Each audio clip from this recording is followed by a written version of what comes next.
Cát Tường xin chào đón quý vị đến với chương trình Hẹn Ăn Trưa. Và bây giờ thì chúng ta sẽ gặp gỡ cặp đôi ngày hôm nay trong một gian phòng rất là ấm cúng, rất là lãng mạn, rất là sang trọng của nhà hàng Dimarit quý vị nha. Tại Dimarit Buffet Restaurant có 200 món ăn đặc biệt dành riêng cho thực khách, được chuẩn bị bởi bàn tay khéo léo của hơn 100 đầu bếp. Món ăn tại chỗ và mô hình bếp mở với sự giao thoa giữa nhiều nước Á, Âu tạo ra sự đa dạng trong món ăn và sự tinh tế trong cách bài trí đến từ nhiều quốc gia khác nhau như Nhật Bản, Hàn Quốc, Trung Quốc, Việt Nam, Anh, Mỹ. Có quy mô lớn nhất thành phố Hồ Chí Minh như chính danh xưng nhà hàng buffet hoành tráng. Dimarit tự hào với diện tích của mỗi nhà hàng lên đến khoảng 3.000 m² và có sức chứa tới hơn 1.000 khách hàng cùng với hệ thống phòng riêng sang trọng, ấm cúng. Chắc chắn khách hàng sẽ hài lòng khi đến với Dimarit Buffet. Vợ của em thì sau khi mà quen nhau chưa được 3 tháng thì bạn ấy kêu là cưới, thế là cưới luôn. Cưới luôn rồi? Dạ. Có cháu nào chưa? Dạ có 2 người con trai. Em thấy là xã hội ngày nay thì sẽ có rất là nhiều trường hợp đổ vỡ như vậy, và có thể là do vội vàng quá hay là vì một lý do nào đó. Nếu như mà lý do chia tay của anh không có phải là những gì mà em không mong đợi thì em nghĩ là em vẫn có thể chấp nhận được. Vậy thì em nên nói rõ một chút xíu vì lý do chia tay.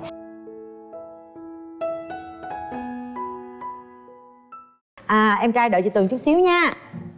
Trời ơi, không lên tiếng luôn. Rồi mời em gái bước vào, đang hồi hộp chờ đợi quá. Chị Tường nói không lên tiếng luôn. Đây, ghế đây, mời em gái ngồi vào. Rồi, mở mặt nạ ra đi hai bạn. Rồi, để chị chỉnh tóc lại cho nè. Rồi, mời hai bạn bắt đầu giới thiệu về bản thân của mình. Mời em trai. Dạ em xin chào chị Cát Tường, xin chào bạn nữ ở phía bên kia. Em tên là Hoàng Ngọc Khoa. Em sinh ra và lớn lên tại Quảng Ninh, nhưng hiện tại đang sống và làm việc tại Đà Lạt. Công việc của mình là gì? Dạ công việc của em là em làm ở phòng môi trường của công ty nuôi cấy mô cây trồng á, tức là từ những cái nhỏ nhất mà mình nuôi thành một cái cây để sống. Năm nay bao nhiêu tuổi? Dạ năm nay em 28 tuổi. Mình xuống đây hồi nào đây? Dạ em xuống đây từ sáng nay, 5 giờ sáng. 5 giờ sáng. Mời bạn gái giới thiệu. Dạ. Em xin chào chị Cát Tường và bạn nam. Em tên là Mỹ Linh, em năm nay 25 tuổi. Hiện tại thì em đang làm nhân viên văn phòng tại thành phố Hồ Chí Minh. Quê mình ở đâu? Quê em ở Bình Định. Em đang sống với chị gái ở Hồ Chí Minh. Điểm mạnh, điểm yếu của em là gì? Dạ, điểm mạnh của em thì về tính cách thì em là người khá là siêng năng, biết lắng nghe, chia sẻ, tâm sự với mọi người, có ý chí cầu tiến trong công việc. Ngoài ra thì em cũng biết nấu ăn, biết đan len. Đôi lúc là em hơi cầu toàn, cho nên là làm việc nó sẽ hơi chậm hơn tí xíu, tại vì hay tỉ mỉ chi tiết đó chị. Cãi lộn hay là tranh chấp việc đó thì em thường chọn cách là im lặng. Như thế thì đối phương sẽ không hiểu nhau, dẫn tới là mình sẽ bị mất cái mối quan hệ đó luôn. Cho nên là phải cố gắng cải thiện cái điều đó phải không? Im lặng đáng sợ lắm. Thế còn em? Dạ em thì điểm mạnh của em thì là không có rượu nhậu nhẹt, không có hút thuốc, không có bài bạc, thói hư tật xấu là không có cái gì hết. Cái điểm yếu của em đó là em chơi với bạn bè hay là mọi người em rất thật lòng. Nhiều khi mà thật lòng quá mình hay bị lợi dụng. Như khi các bạn khó khăn quá mà mình mất tiền nên là bạn cho mình vay tiền để mình đóng tiền nhà trọ cho bạn vay, xong rồi mất luôn cả bạn luôn. Vừa mất tiền vừa mất bạn luôn. Dạ. Thôi kệ, nhưng mà mình cứ làm đúng với cái gì mình, cái lương tâm của mình. Ai gạt mình người ta sẽ mang tội em à. Dạ. Biết đâu mình cho người ta mượn, mai mốt thì sẽ có người khác trả cho mình. Dạ. Còn ở đó hết, không mất đi đâu cả nha. Dạ. Ngoài ra em còn có tật xấu gì nữa không? Có sở thích gì không? Dạ, cái sở thích của em thì em thích nghe nhạc và thích đi du lịch. Gấp những cái đồ mà như cái organic nhỏ nhỏ như là con hạt, đồ sao đồ. Dạ. Thanh niên mà ngồi xếp hạt. Tại vì hồi xưa là các bạn nữ của lớp em hay gấp để tặng các bạn nam, nhưng mà các bạn gấp không kịp nên là thường là nhờ em gấp dùm, và em hay gấp dùm lại cái đó. Giúp đỡ bạn nữa ngay từ nhỏ luôn đúng không? Dạ. Rất tốt. Trời ơi, bây giờ em nghĩ sao? Thời buổi bây giờ còn có một chàng trai ngồi mà giờ xếp hạt tặng cho em. Sao? Em thấy cũng lãng mạn. Lãng mạn hả? Lãng mạn lắm. Rồi, tình trường như thế nào? Thật sự thì em chưa trải qua mối tình chính thức nào hết. 25 năm chưa có một mối tình nào hết. Dạ. Tại sao? Nguyên nhân? Lý do? Tại vì trong môi trường học tập cũng như là làm việc của em thì rất là ít bạn nam, cho nên là cơ hội tiếp xúc cũng ít. Hơn nữa thì em cũng khá là nội tâm, em không có chủ động mở lòng trước, cho nên là trời đất ơi. Rồi chưa có nụ hôn đầu đời hả? em có yêu thầm trộm nhớ ai không?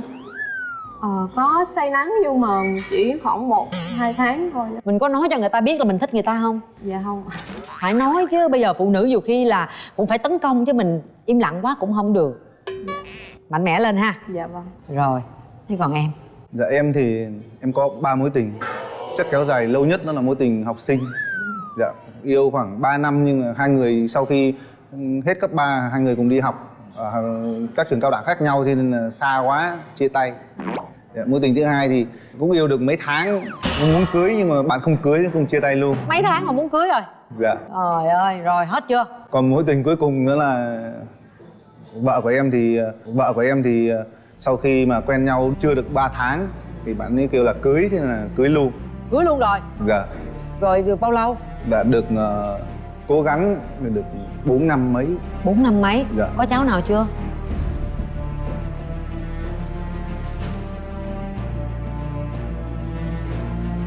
Dạ có 2 người con trai. Mấy tuổi? Dạ bé lớn thì sinh 2014, còn bé sau thì 2015. Rồi hiện giờ bé đang sống với ai? Dạ hiện tại thì hai bé đều đang sống với mẹ hết.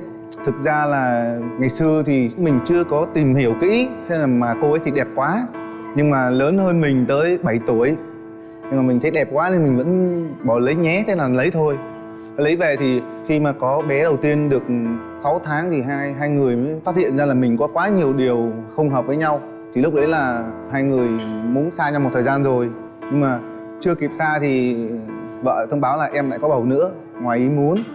Thế giờ chia tay được bao lâu rồi? Dạ bây giờ em chia tay được khoảng 2 năm rồi. 2 năm. Dạ. Rồi em có thăm nom chăm sóc mấy bé không? Dạ thì thời gian đầu khi ly hôn thì em vẫn chu cấp bình thường. Và thời gian sau thì điều kiện của vợ tốt hơn. Vợ kêu là thôi anh giữ đấy để anh dùng đi, em không cần nữa. Nhưng mà cũng không cho em thăm luôn. Bây giờ cô ấy đã có người mới chưa? Thế nên thì em cũng không biết là có người mới hay chưa. Mà tại vì bây giờ em biết là có nhà riêng sống ở khu vực đó, hai con đi học ở trường quốc tế vậy thôi. Chứ em cũng không có biết là... Em cũng không tìm thăm con luôn? Em có cố tìm nhưng mà em không biết được rõ ràng địa chỉ. Tại vì không cho em địa chỉ hết. Nhưng là muốn đọc kiếm thì đó, giữ con trai luôn và không cho thăm bố. Nghe cái câu chuyện tình duyên của ảnh thì em cảm nhận như thế nào? Em cảm thấy thì anh cũng khá là có tình cảm với con, nhưng mà có thể là do một sai lầm nào đó. Nhưng em có ngại khi mà quen một người đã gãy đổ và có 2 con riêng chưa? Dạ thực sự thì em không có ngại về vấn đề đó. Rồi thôi, ai cũng có những cái quá khứ ha. Cái đó là những điều mình không mong muốn, mình hãy hướng tới tương lai. Thế thì bây giờ em mong muốn tìm một người bạn trai như thế nào? Em cần tìm một bạn trai là có trách nhiệm với gia đình, có bản lĩnh. Về ngoại hình? Ngoại hình thì cao hơn em, trên 1m65. Cao, bao cao luôn. Có cái gì em không thích ở người bạn trai không? Em không thích là người quá gia trưởng. Đây, em tìm thử coi ảnh là ai trong những chàng trai này. Thế còn em mong muốn tìm một người bạn gái như thế nào? Điều đầu tiên mà em quan trọng đó là có hiếu với cha mẹ. Nhất là cha mẹ của cô gái. Thứ hai là biết lắng nghe và chia sẻ với mình. Thứ ba là biết chăm lo gia đình. Em chỉ yêu cầu vậy thôi. Ây cha, về ngoại hình? Ngoại hình thì cao trên 1m55, tóc dài một chút. Rồi, kiếm đi. Nhìn dễ thương một chút. Có thể cho ảnh một cái gợi ý không? Em là người ưa nhìn cao. Ưa nhìn cao. Rồi cho cổ cái gợi ý không? Anh là một người cao, mập. Cao, mập. Các bạn có 30 giây để lựa hình. Đâu? Nhận ra. Tìm ra ảnh không? Anh nào? Anh đó. Tại sao chọn anh đó? Anh này đúng không? Anh này. Là anh kia là một cái chứ gì phải không? Rồi, chúc bạn may mắn. Nhận ra cổ chưa? Em nghĩ chắc bạn này. Tại sao em chọn bạn đó? Bởi vì em thấy hình như bạn này cũng có một nét gì đó ở bên đây. Dạ. Rồi, cũng chúc bạn may mắn lần sau. Rồi, bây giờ chúng ta sẽ mở cửa trái tim ra và xem cái sự cảm nhận của mình ở lần đầu tiên này đúng hay sai nha. 1, 2, 3.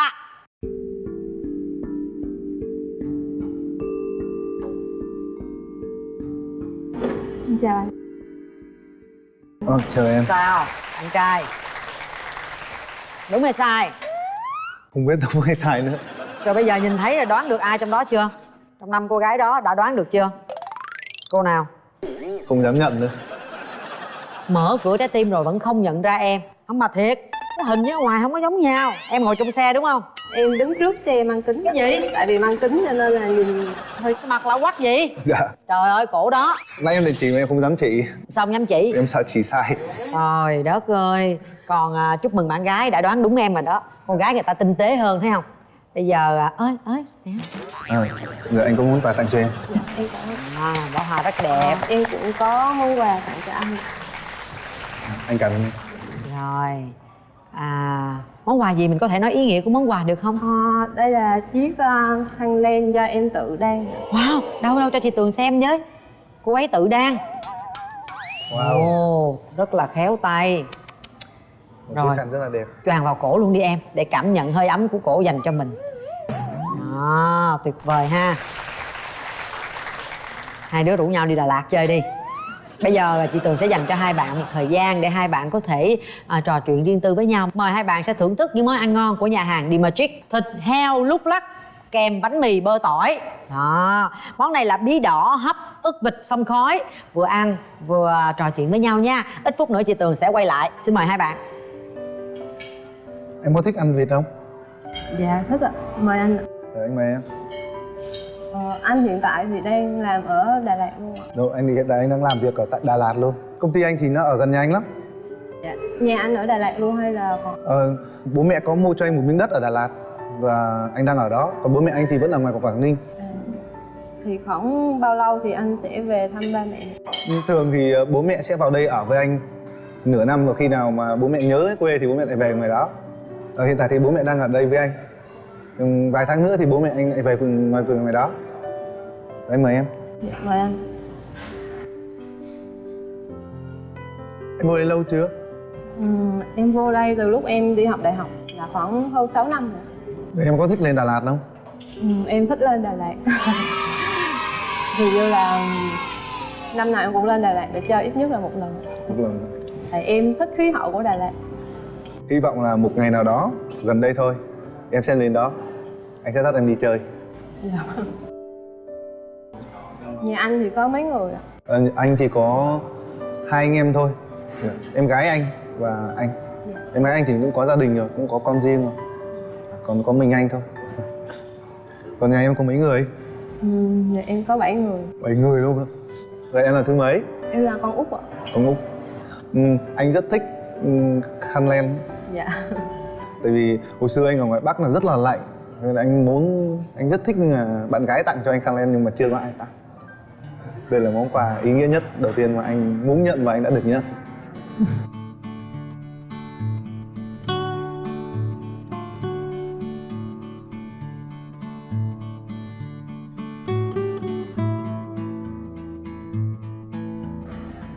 Anh có hay xuống thành phố không? Thỉnh thoảng anh cũng hay xuống đây. Nhưng mà bây giờ thì có lẽ anh đã có thêm một lý do để xuống dưới đây rồi.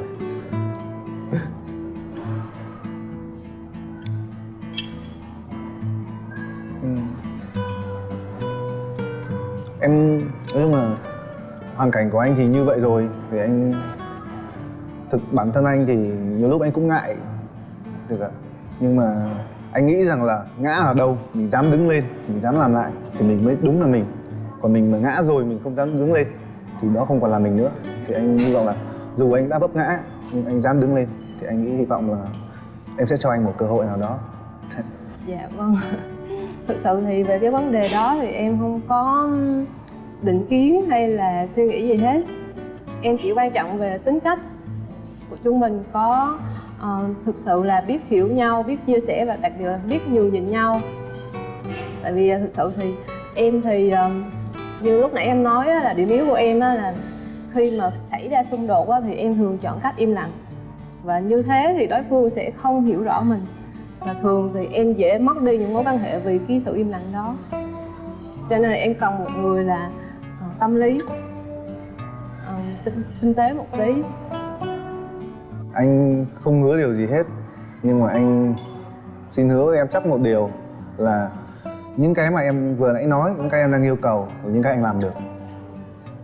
Anh biết chia sẻ, anh biết lắng nghe, anh biết san sẻ với em mọi thứ, kể cả áp lực công việc, cũng như là sẵn sàng khi em im lặng anh sẽ nghĩ ra trò để cho em cười. Chị cũng cố gắng là em sẽ làm được cho bạn ấy cười. Bởi vì chị quay lại vấn đề một chút xíu ha. Em là một người chưa có một mối tình nào, thế tại sao em lại không ngần ngại khi mà quen một người bạn trai đã từng gãy đổ và có tới 2 đứa con riêng? Thật sự thì thứ nhất là gia đình của em thì cũng không có định kiến trong cái vấn đề là đã có gia đình hay chưa. Thứ hai là bản thân em thì em cũng cảm thấy là xã hội ngày nay á, thì sẽ có rất là nhiều trường hợp đổ vỡ như vậy, và có thể là do vội vàng quá hay là vì một lý do nào đó. Nếu như mà lý do chia tay của anh không có phải là những gì mà em không mong đợi thì em nghĩ là em vẫn có thể chấp nhận được. Vậy thì em nên nói rõ một chút xíu về lý do chia tay. Tại hồi nãy em chia sẻ câu chuyện đến cái đoạn là đã có nhiều cái không hợp rồi muốn chia tay nhưng lại thêm một đứa nữa. Vậy thì thêm một đứa nữa mà cũng không thể gắn kết được với nhau hay sao? Trách nhiệm của cha mẹ với 2 đứa con của mình, sao không cố gắng giữ cái mối quan hệ đó mà phải gãy đổ? Bọn em yêu nhau là chưa đến 3 tháng nữa. Cưới thì cô hơn em 7 tuổi, thì lúc đấy là cô ấy 30 và em 23. Mà cô ấy hơn em 7 tuổi nhưng mà cô ấy đẹp lắm. Chứ mà kêu cô ấy cưới thì mình cưới luôn. Thì cưới về thì thực ra mọi chuyện nó cũng rất bình thường. Khi mà bé sinh ra thì bé sinh non nên là chăm rất là cực, đi chăm mấy tháng phải mổ, thì mình cũng là người chăm rồi. Mình từ lúc con trong bệnh viện cơ, rồi về nhà đến 6 tháng thì nhiều cái vợ không còn như cái lúc mà mới yêu nữa, thì nó xảy ra xung đột. Thì Không còn là không lòn về cái gì? Không đẹp nữa hay là tính tình không còn dễ thương nữa? tính tình không còn dễ thương nữa, là ý là muốn sở hữu mình luôn như vậy. Rồi mình bắt mình ở nhà rồi không cho mình quyết định mọi việc. Nhiều khi muốn ra trồng cái cây cũng không được nữa, không cho luôn. Rồi thì lúc đấy là có xảy ra xung đột, thì lúc đấy là 2 người đã quyết định là muốn chia tay. Nhưng chia tay thì khi mà mới quyết định chia tay thì cô phát hiện ra là cô ấy có thai nữa. Thì cô ấy muốn là mọi chuyện bỏ qua, tình yêu không còn nhưng mà phải về chăm con. Thì mình chăm con thì cố gắng thêm 2-3 năm nữa nhưng mà không thay đổi được. Mà đỉnh điểm nhất là lúc mà mẹ bị bệnh, tức là bị mẹ em đi xét nghiệm thì kêu là bị ung thư cổ họng, vòng họng này rồi ngoài Bắc, mới đưa vào Đà Lạt để điều trị. Mà mình bảo với vợ là thôi để anh lên anh thăm mẹ, thì không cho đi, cầm hết tiền của không cho đi đâu hết. Thì lúc ấy là mình cảm thấy là như giọt nước tràn ly, mình không thể thay đổi được điều gì nữa. Thì lúc ấy 2 vợ chồng mới quyết định là chia tay. Là cô ấy cũng đồng ý chia tay cô ấy luôn? đồng ý chia tay luôn. Thật ra cũng cảm thông cho vợ em, bởi vì cô sẽ tự ti, bởi vì cô sanh 2 đứa con. Em thì trẻ phơi phới, không muốn cho em đi đâu, quản lý em, quản thúc em là đúng. Nhưng mà cái việc mà về mọi thứ thôi, chứ còn đến gia đình thì nếu mà cô ấy khéo hơn một chút thì có thể vẫn sẽ giữ được chàng trai này. Tại sao chị khai thác nhiều? Bởi vì chị muốn em hiểu rõ hơn cái nguyên nhân. Rồi đương nhiên là sau này nếu như chúng ta có kết nối với nhau thì em phải tự tìm hiểu nhiều hơn nữa về anh ấy.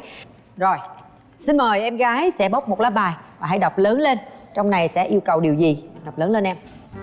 Cõng bạn gái trong 15 giây, chia sẻ cảm nhận. Cõng bạn gái trong vòng 15 giây và chia sẻ cảm nhận. Em làm được không? Đã làm được. Mời em. Hãy xin phép bạn gái để được cõng cô ấy. Chà, cõng khó quá thì ẩm. 30 giây, qua bên đây đứng nè. Muốn cõng hay muốn ẩm? Chắc là phải ẩm thôi, cõng là cho không anh xin được. phép được ẵm em. Rồi.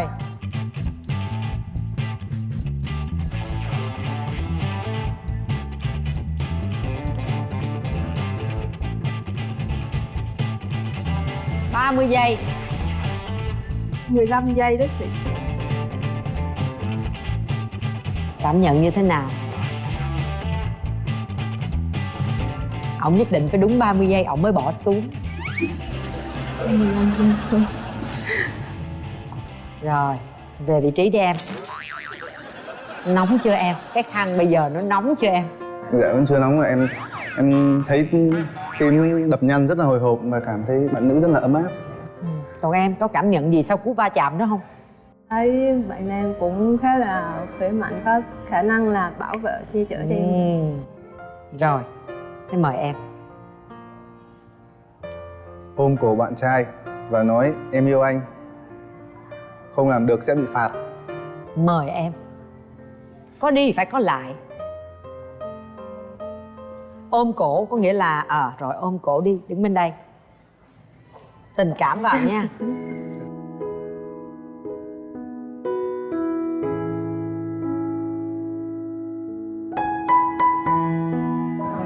Em yêu anh. Nhỏ quá, trời ơi, tôi làm người nhân chứng tôi không nghe. Em yêu anh. Được không em? Có cảm nhận gì không em? Hạnh phúc vô cùng. Mặc dù đó chỉ là yêu cầu từ chương trình. Chừng nào cô ấy tự động nói cái đó mới xỉu em ha. Dạ. Bây giờ thì hai bạn hãy nhìn thẳng vào nhau. Các bạn nghĩ sao về cuộc hẹn ngày hôm nay? Cảm xúc của mình hiện giờ ra sao? Hãy nói những cái điều mình đang suy nghĩ. Mời em. Khi mà mở trái tim ra thì anh rất là bất ngờ khi anh nhìn thấy em. Anh nó quen đến mức mà anh cảm thấy là anh đã gặp em ở đâu đó rồi. Nó quen lắm.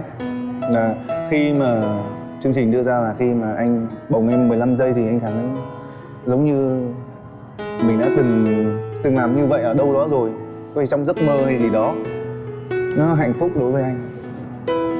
Hiện tại bạn đang cảm thấy như thế nào? Nó hồi hộp, cảm thấy rất là vui, cảm thấy rất là hạnh phúc.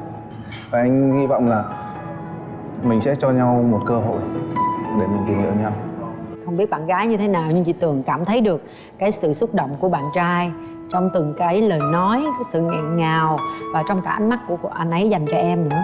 Thế còn em? Em cảm thấy anh là một người rất là chân thành, sống tình cảm và đạt được cũng hầu hết những cái tiêu chí mà em đề ra. Cảm ơn. Rồi, cảm ơn hai bạn. Bây giờ hai bạn hãy đặt tay vào nút bấm. Nhắm mắt lại đi hai bạn. Nếu đồng ý bấm thật mạnh, nếu không đồng ý cứ lặng lặng lấy tay ra. 1. Hãy cảm nhận từ nãy đến giờ nhé. 2. 3. Em lại nóng vội rồi. Sao mới 2 em đã bấm? Em chỉ tưởng là trong từ 1 đến 3 thì phải bấm. Trong từ 1 đến 3 em bấm. Hành động đó em cảm thấy như thế nào? Em cảm thấy rất là vui, rất cảm ơn em. Cảm ơn em. Xin mời hai bạn về một phía. Chị Tường rất vui vì ngày hôm nay đã kết nối được cho hai bạn. Và chị Tường hy vọng rằng đây chỉ mới là sự khởi đầu. Một nụ hôn đầu tiên. Nụ hôn đầu tiên của cô ấy luôn nha. Hãy cảm nhận. Anh xin phép được. Người ta hung mà tôi sướng là sao? Thật là xấu hổ quá. Đây là những chiếc vé xem phim của cụm rạp Cinebox 212 Lý Chính Thắng. Nắm tay nhau, có hai cái vé xem phim buông tay nhau ra rồi. Các bạn sẽ đến đây xem phim, tìm hiểu nhau ha. Một không gian rất lãng mạn với những bộ phim hay. Chúc hai bạn có gì tin vui gì báo cho chị Tường biết nha. Dạ. Chúc mừng hai bạn. Như vậy là hôm nay thành công rồi quý vị ạ. Mừng quá. Cặp đôi này rất là xứng đúng không? Và bây giờ thì Tường xin nói lời chào tạm biệt. Chúng ta sẽ gặp nhau vào khung giờ rất quen thuộc của chương trình Hẹn Ăn Trưa 12 giờ thứ hai, thứ tư, thứ sáu hàng tuần trên kênh MyTV, 10 giờ sáng thứ ba, thứ năm, thứ bảy hàng tuần trên kênh YouTube MCV Media. Xin chào và hẹn gặp lại.